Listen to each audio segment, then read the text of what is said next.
Hey everyone, welcome back to our channel. In a survival situation, preserving food is crucial for sustaining yourself over the long haul. Today I'm going to show you some traditional methods for preserving meat and other foods using simple techniques that you can do in the wild. Let's get started. Pause 3S. The history of preserving meats dates back to ancient civilizations. Early humans discovered that drying, smoking and salting meat could extend its shelf life, allowing them to store food for times of scarcity. These methods were crucial for survival, especially in harsh climates and during long journeys. Over time, different cultures developed their own techniques and recipes, leading to a rich diversity of preserved meat products around the world.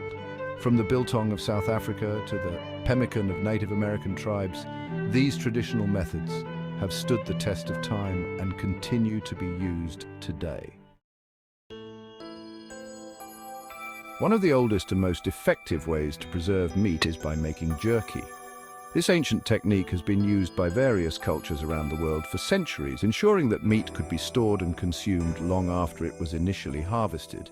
This method removes moisture from the meat, preventing bacteria and mold growth. By eliminating the water content, the meat becomes inhospitable to microorganisms that would otherwise cause it to spoil. All you need is fresh meat, salt, and a heat source. The type of meat can vary from beef to game meats like venison or even fish. The key is to start with high-quality lean cuts. Start by cutting the meat into thin strips, which helps it dry faster. Thinner strips ensure that the drying process is more efficient, reducing the risk of spoilage during the drying period. Then, generously sprinkle salt on both sides. Salt is not just a flavor enhancer, it plays a crucial role in the preservation process.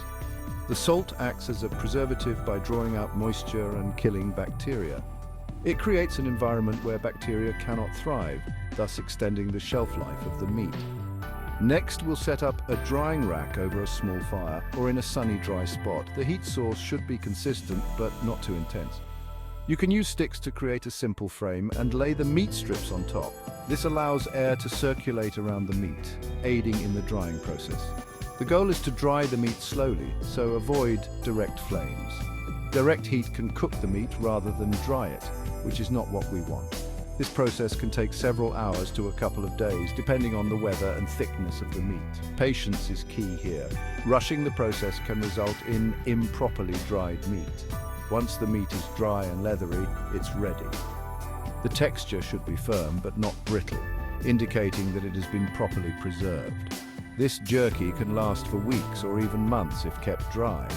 Store it in an airtight container in a cool, dry place to maximize its shelf life. Jerky is not only a convenient snack, but also a nutritious one, packed with protein and essential nutrients.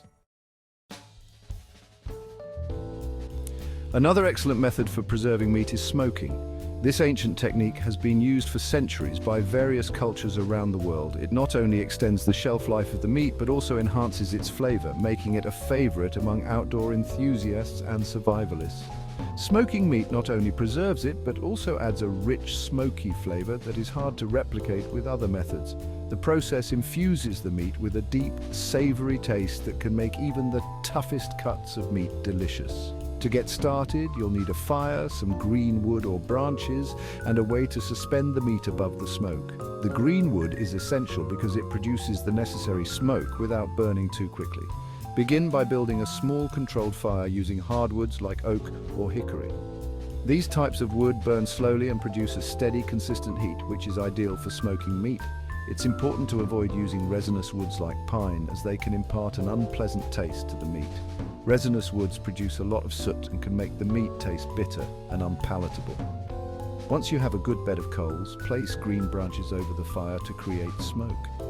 The green branches will smolder and produce a thick white smoke that is perfect for smoking meat.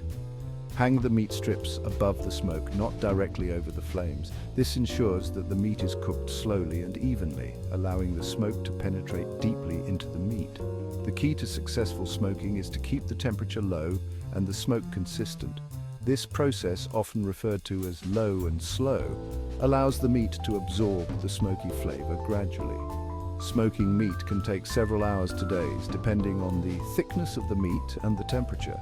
It's important to check the meat periodically to ensure it is smoking evenly and not drying out too quickly. Once the meat is thoroughly smoked and dry, it can last for a long time. Properly smoked meat can be stored for weeks or even months, making it an excellent option for long-term food storage.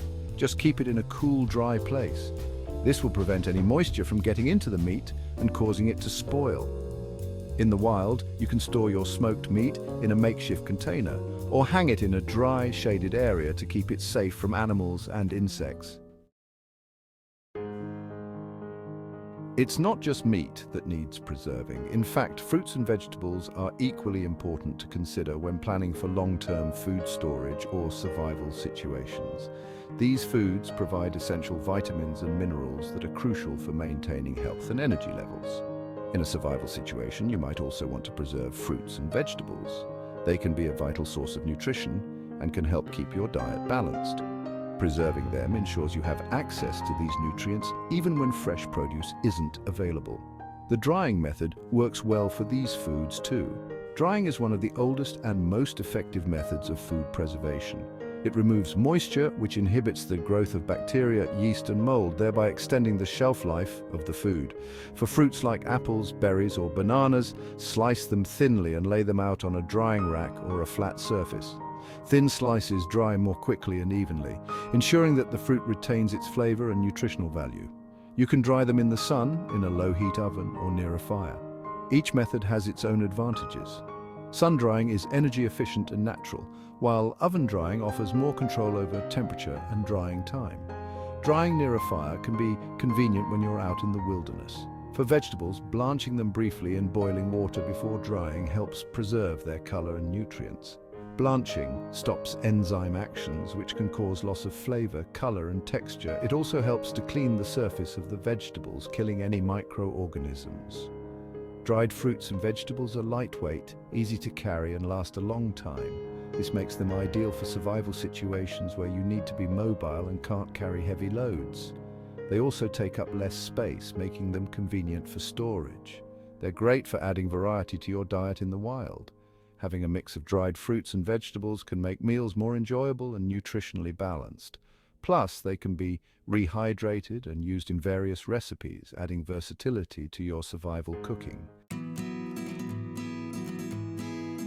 Once your foods are dried or smoked, proper storage is key. Use airtight containers or bags to keep out moisture and pests. Store them in a cool, dark place. To use preserved foods, simply rehydrate them by soaking in water or adding to soups and stews. They're also great for snacking on the go.